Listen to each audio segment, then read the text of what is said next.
chers petits amis, c'est le professeur Aronnax qui vous parle.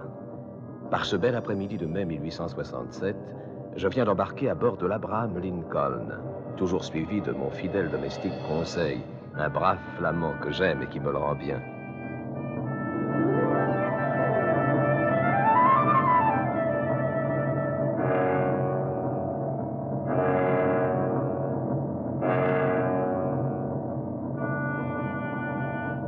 L'Abraham Lincoln, un des meilleurs trois-mâts à vapeur et à voile de la marine des États-Unis, appareille en ce moment même.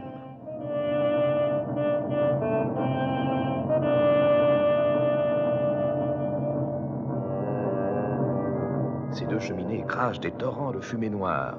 Sur le pont du navire, les matelots courent aux manœuvres, suivant les ordres du commandant Farragut.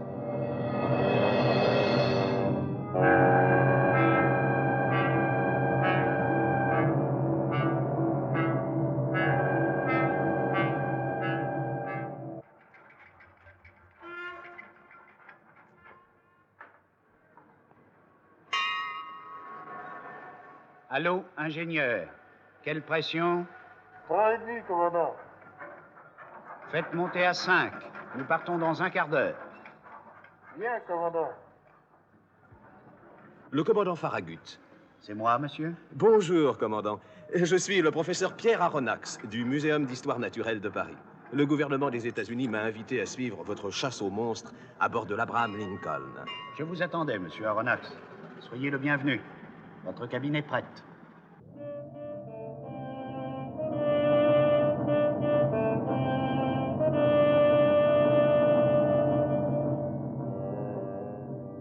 Tandis que Conseil s'occupe de notre installation dans la cabine, je m'attarde un instant sur la passerelle de l'Abraham Lincoln. C'est une dangereuse expédition à laquelle nous allons participer. Nous nous lançons à la poursuite d'un monstre mystérieux qui s'attaque aux navires et les coule parfois, puis disparaît sans que l'on puisse savoir à quelle espèce il appartient. On sait seulement qu'il est immense, doué d'une force terrifiante, capable de transpercer de son éperon les coques les plus solides et de s'enfuir en distançant les bateaux les plus rapides. Le commandant a reçu mission de le détruire. Sommes-nous en pression? Oui, commandant. Larguez les amarres! En avant!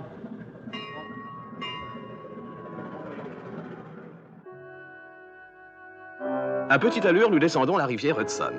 Et à 8 heures du soir, nous fendons à toute vapeur les flots sombres de l'Atlantique.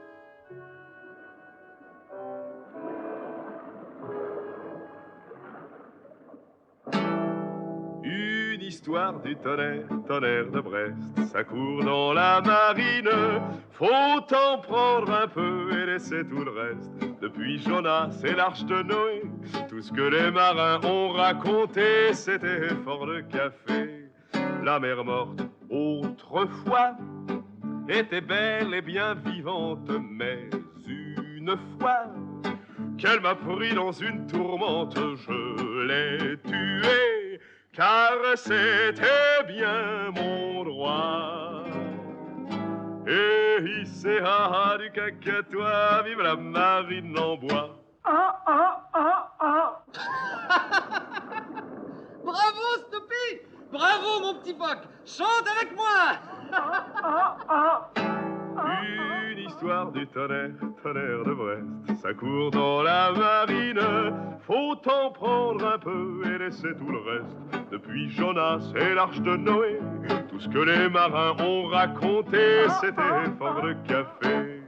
Vous ne savez pas... J'admire la bonne humeur de notre ami le Canadien Ned Land, monsieur. Depuis 6 semaines, nous avons quitté New York.